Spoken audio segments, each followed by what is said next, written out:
14 of the fantasy baseball season. And right here, here's a few pitchers I looked at on the waiver wire this week. The first guy is Merrill Kelly of the Arizona Diamondbacks. I know this Diamondback team, they've been a total train wreck and one of the worst teams in all of Major League Baseball this season, and even the last few seasons with the losing streaks they've had and all the games they've lost already here in the first half of the season. So far in the season for Kelly, 98 and a third, 5 wins, 7 losses, 100 hits given up, 51 earned runs, 14 homers, 25 walks, 89 strikeouts, a 4.67 ERA, and a 1.27 whip on the season for him. But the last couple weeks, despite how bad his team is, this guy's been one of the better pitchers in fantasy baseball. 20 innings, 3-0 record, 17 hits, 4 earned runs, 2 homers, a walk, 17 Ks, a 1.80 ERA, and an 0.90 whip with 3 quality starts. So Kelly, he's going out there each and every 5th day, and he's going 6-7 innings a game over the last month. And he's pitching real well here for this team right now, even though they're struggling teams. So the last few outings for Kelly, June 21st versus the Brewers, 7 innings, got the win, 5 hits, 1 earned run, a walk, 5 Ks, a 1.29 ERA, 0.86 whip, and a quality start. June 26th at the Padres, 6 innings, got the win, 5 hits, no runs, 5 Ks, 0.83 whip, and a quality start. And then July 1st versus San Francisco, 7 innings, got the win, 7 hits, 3 earned runs, 2 homers, 7 Ks, a 3.86 ERA, 1 point whip, and a quality start. So right now, Merrill Kelly, he's going out there, and he's dominated 3 pretty good ball clubs here in his last 3 outings. So right now, I think he's for real. He's finally finding his niche right now with this Diamondback team. And even though this team is bad, and they're not going to get much run support, he's a guy that still could go out there, give you quality starts, pitch pretty well, and be a good fantasy option. And right now, he's out there, is Kelly, in 85% of fantasy leagues, and he's definitely worth an ad this week. The second pitch is Drew Smiley of the Atlanta Braves. So Smiley was on the ad list last week, and he made it once again here. He didn't get picked up in many fantasy leagues, but I think after one more good outing, he's going to be a hotter pickup. He's only owned in 34% of fantasy leagues is Smiley. On the season, 73 and a third, 6-3 records, 69 hits, 36 earned runs, 15 homers, 25 walks, 64 strikeouts, a 4.42 ERA, and a 1.28 whip with 5 quality starts for the last couple weeks here for Smiley. 11 2/3, 2-0 record, 9 hits, 1 earned run, 2 walks, 10 Ks, and 0.77 ERA, and an 0.94 whip with a quality start. And to dig a little deeper, the last month here for him, he's 4-0 in 26 2/3 with a 1.69 ERA. So right now, Drew Smiley, he's going out there each and every 5th day, and he's been a great pitcher now for this Brave team. I know he's not going that deep into games, 5-6 innings at most, but hey, it don't matter. The ERA is low. He's pitching quality innings, and he's getting wins as well here for a Brave team that's definitely trying to move up the standings here in the NL East. And they're really getting things going now. So the last few outings for Smiley, June 20th versus the Cardinals, 5 2/3, got the win, a hit, no runs, 3 walks, 5 Ks, and 0.71 whip.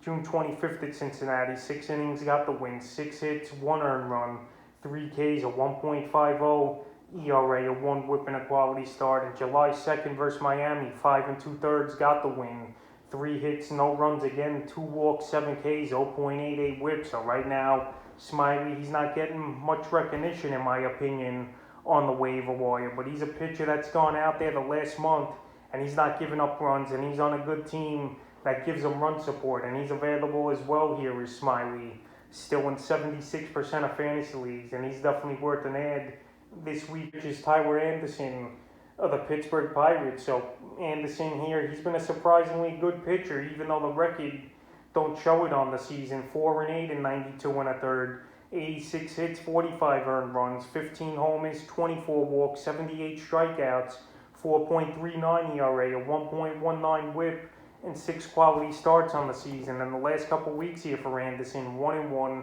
18 2/3, 13 hits, 5 earned runs, 2 homers, 4 walks, 13 strikeouts, a 2.41 ERA, 0.91 whip, and 2 quality starts. And then last month as well here, the ERA is a 3.82. So right now, Anderson, he's going about 6 or 7 innings a game and he's not pitching in the toughest of divisions. You really got the Brewers and the Cardinals, in my opinion, is the two toughest teams there to verse. And right now, the last few outings for Anderson: June 22nd versus the White Sox, 6 2/3, 5 hits, 3 earned runs, a homer, a walk, 4 Ks, a 4.05 ERA, 0.90 WHIP, and a quality start. June 28th at the Rockies, 5 innings, got the tough loss in that one, 5 hits, 2 earned runs, a homer, a walk, 3 Ks, 3.60 ERA, a 1.20 WHIP.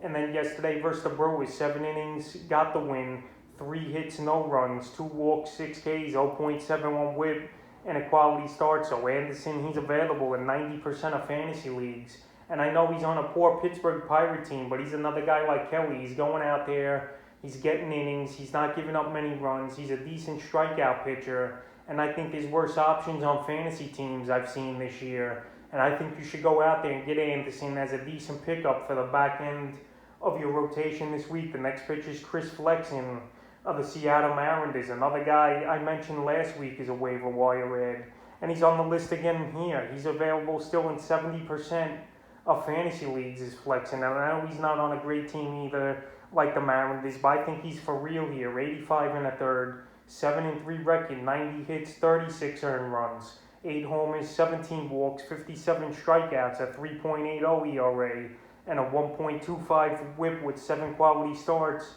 on the season for Flexen. And the last couple weeks for him: 17 2/3, 1-0 record, 15 hits, 5 earned runs, a homer, 5 walks, 13 strikeouts, a 2.55 ERA, and a 1.33 WHIP with 2 quality starts. So Flexen, it wouldn't be surprising to me if the Mariners actually trade him here at the July 31st Major League Baseball trading deadline. Maybe they could get a prospect or two, even though a lower level guy, for a guy who they signed to a minor league deal and he's producing big numbers this season here for the Mariners team. So the last few outings: June 22nd versus the Rockies, 6 2/3, no decision, 4 hits, an earned run, a homer, 2 walks, 6 Ks, a 1.35 ERA, 0.90 WHIP, and a quality start. June 29th at Toronto, 5 innings, another tough no decision, 7 hits, 3 earned runs, 3 walks, 2 Ks, a 5.40 ERA, and a 2 WHIP.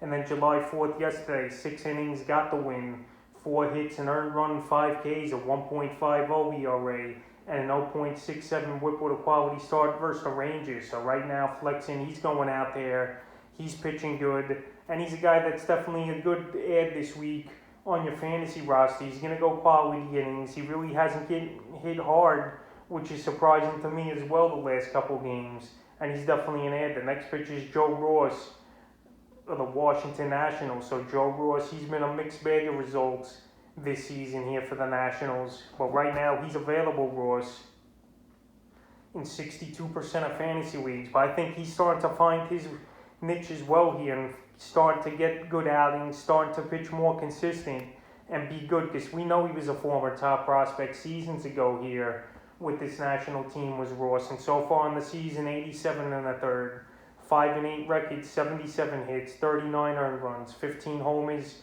28 walks, 91 strikeouts, a 4.02 ERA, 1.20 WHIP, and 7 quality starts. But the last couple weeks for him: 2-1 in 20 innings, 17 hits, 5 earned runs, 2 homers, 4 walks, 26 strikeouts, a 2.25 ERA, and a 1.05 WHIP with 3 quality starts in the time. So Ross, he's gone out there the last 3 weeks here pretty much, and he's pitched really well for this national team. And for fantasy owners who've gone out there and got him, which I mentioned Ross is a waiver wire pickup the last few weeks, he's definitely worth a good add. And right now he should be owned in more than 38% of fantasy leagues. The last few outings for him: June 24th at the Marlins, 7 innings, got the win, 4 hits, no runs, 2 walks, 8 Ks for Ross, 0.86 WHIP, and a quality start. June 29th versus Tampa, 6 1/3, got the win, 6 hits, 2 earned runs, a homer, 2 walks, 7 Ks, 2.84 ERA, a 1.26 WHIP, and a quality start for Ross in that one.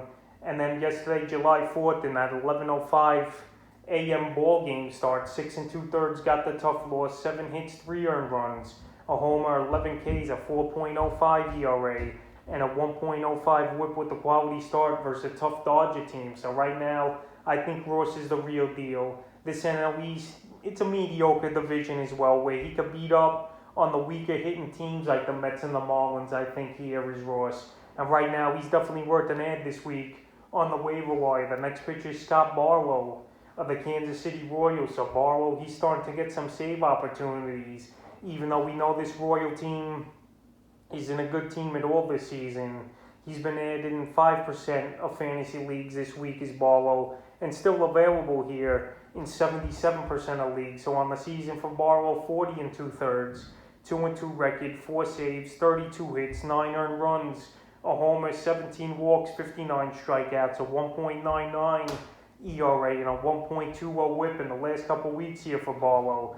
5 1/3, no record, 2 saves, 4 hits, an earned run, 2 walks, 9 Ks, a 1.69 ERA, and a 1.13 whip. So right now the Royals, they've turned to Barlow the last couple outings here, and he's got back-to-back saves July 2nd and July 3rd here versus the Minnesota Twins. So like he's going to be the closer over there in Kansas City is Barlow. But I wouldn't be surprised if he's a guy traded at the deadline to a contender who needs some relief pitching, which obviously every team always needs pitching. You never could have enough pitching. But anyway, Barlow, he's going out there.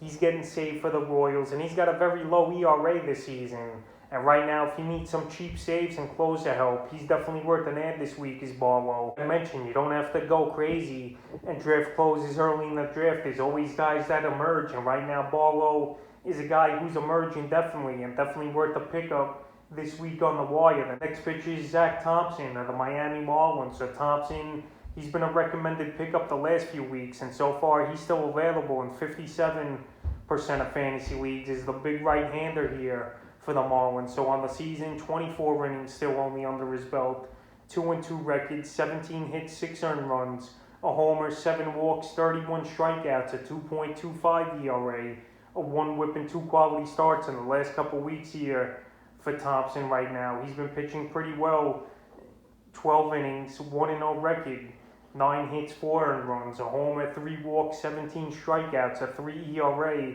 and a 1 whip with 2 quality starts. So right here, he's been a find for fantasy owners, and he's been a find here for the Miami Marlins. And this Marlin rotation, to be honest here, they've been pretty solid this season. It's just the hitting has been a problem. They got 4 pretty decent starters right now in there with Pablo Lopez, Alcantara, Trever Rogers, good, and now Zach Thompson here pitching well also for this Marlin team. So the last few outings for him, June 26th, versus the Nats, 6 innings, got the win, 4 hits, an earned run, 2 walks, 11 strikeouts, a 1.50 ERA, a 1 whip, and a quality start. And then yesterday versus the Braves, 6 innings, no decision, 5 hits, 3 earned runs, a homer, a walk, 6 Ks, a 1 whip, and a quality start. But he should have got the win in yesterday's ball game in Atlanta. But the bullpen blew a 7-3 lead in the 9th inning there. So right here, he was a tough luck guy with a no decision, but right now he's a good pitcher, and he's a guy that's going out there reaching every 5th day since he got called up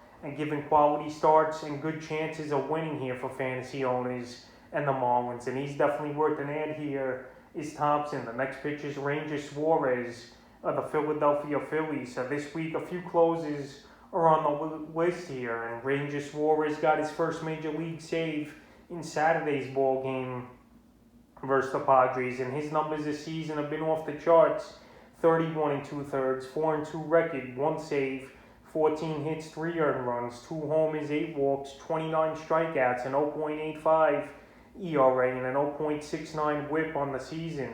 So Suarez the last couple weeks, 6 1/3, a win and a loss, a save, 4 hits, 1 earned run, a homer, a walk, 7 Ks, a 1.42 ERA, and an 0.79 whip. So Suarez, if he's going to be the closer here in Philly, this guy I think qualifies as the best candidate out of Neris, who's been a train wreck this season. Alvarado, he's got control issues. And Archie Bradley, he's just not consistent. So right now I think it's a smart idea here for them, the Phillies, to go to Ranger Suarez as their closer with a great ERA. I know he's not that hard of a thrower, but right now this guy could get the job done here for the Phillies. And if he falters, they'll just go to another option. But right now, he's been added in 8% of fantasy leagues since Saturday, where he got the save here for the Phillies. And he's definitely worth the pickup. And if he struggles again, you just drop him. But right now, Suarez, he's available in a whopping still 88% of fantasy leagues, and he's definitely worth an ad this week. The next pitcher is Jake Odorizzi of the Houston Astros, another guy I've been mentioning for the last few weeks here. And Odorizzi, I know he's not going deep into games, but he's also not giving up runs either pretty much this season.